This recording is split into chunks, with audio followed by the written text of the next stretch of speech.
जय श्री राम साथियों। कम समय में अधिक जानकारी देने वाले चैनल टूर विथ नॉलेज में मैं आपका स्वागत करता हूं और अपेक्षा करता हूं कि आप मेरे चैनल को अवश्य सब्सक्राइब करेंगे।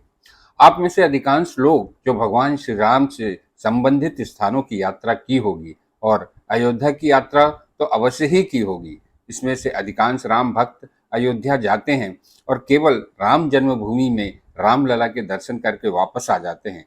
किंतु मेरे विचार से आपको अयोध्या का सही तरह से भ्रमण करने के लिए कम से कम 3 दिन तो चाहिए ही चाहिए, क्योंकि यहाँ देखने और समझने योग्य बहुत से स्थान हैं। आइए आज मैं आपको लेकर चलता हूँ भगवान श्री राम, लक्ष्मण और दशरथ जी की समाधि स्थलों पर। आइए सबसे पहले चलते हैं लक्ष्मण जी के समाधि स्थान पर। इससे पहले कि हम लक्ष्मण जी के समाधि स्थान पर चले, मैं एक मान्यता के बारे में आपको जानकारी देना उचित समझता हूँ।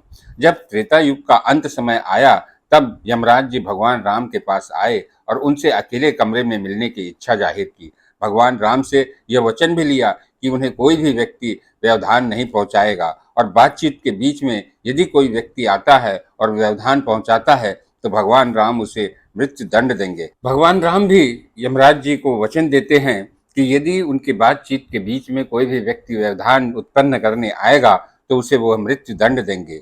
भगवान राम लक्ष्मण जी को द्वार पर पहरेदारी की जिम्मेदारी देते हैं। इस बीच दुर्वासा ऋषि भगवान राम से मिलने पहुंचते हैं और भगवान राम से तुरंत मिलने की इच्छा जाहिर करते हैं। लक्ष्मण जी उन्हें रोकते हैं, किंतु दुर्वासा ऋषि गुस्से में आकर लक्ष्मण जी से कहते हैं कि यदि तुमने मुझे तुरंत भगवान राम से नहीं मिलने दिया तो मैं पूरे अयोध्या को श्राप दे दूंगा और पूरी अयोध्या को खत्म कर दूंगा। भगवान लक्ष्मण इस बात को लेकर के संशय में पड़ जाते हैं और यह सोचते हैं कि यदि मैं ही जाता हूं और मुझे मृत्यु दंड मिलता है तो मेरे एक व्यक्ति के कारण पूरी अयोध्या बच जाएगी।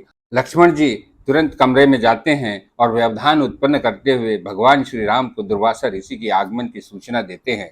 वचन के अनुसार भगवान श्री राम लक्ष्मण जी को मृत्यु दंड देते हैं। आज अयोध्या में जिस स्थान पर लक्ष्मण किला है, उस स्थान पर लक्ष्मण जी का महल हुआ करता था। उसी के पीछे सरयू नदी में सहस्त्रधारा नामक स्थान पर भगवान लक्ष्मण जल समाधि लेकर अपनी जीवन लीला को समाप्त कर देते हैं। आइए अब चलते हैं दशरथ जी की समाधि स्थल की ओर।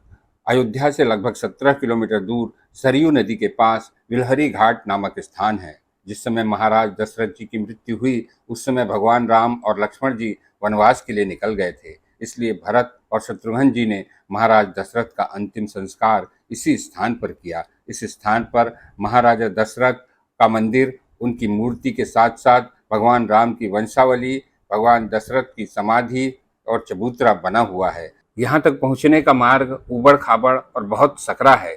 सरकार की योजना है कि आगामी वर्षों में इस स्थान का विकास किया जाएगा और सड़कें भी चौड़ी की जाएगी। हिंदू धर्म के अनुसार इस सृष्टि में जिसका भी सृजन हुआ है उसका अंत निश्चित है, अर्थात जिसका भी जन्म हुआ है उसकी मृत्यु निश्चित है। इस दृष्टिकोण से भगवान राम भी मनुष्य के रूप में जन्म लिए थे, इसलिए उनकी भी मृत्यु होना निश्चित है। भगवान राम ने अयोध्या से लगभग 10 किलोमीटर दूर सरयू नदी के किनारे गुप्तार घाट नामक स्थान पर अश्विन पूर्णिमा या शरद पूर्णिमा के दिन ब्रह्म मुहूर्त में जल समाधि लेते हुए सृष्टि के चक्र को पूरा करते हैं। गुप्तार घाट में एक बहुत सुंदर मंदिर भी है, जिसमें भगवान राम, लक्ष्मण, सीता, हनुमान जी की मूर्तियां हैं। मंदिर प्रांगण में अनेक मंदिर भी हैं।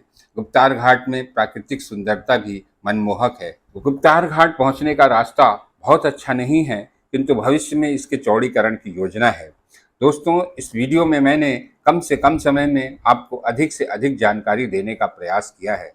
यदि मेरा यह प्रयास आपको सार्थक एवं उचित लगता है तो कृपया मेरे चैनल को सब्सक्राइब, लाइक करते हुए शेयर अवश्य करिएगा और साथ साथ कमेंट देना मत भूलिएगा। धन्यवाद।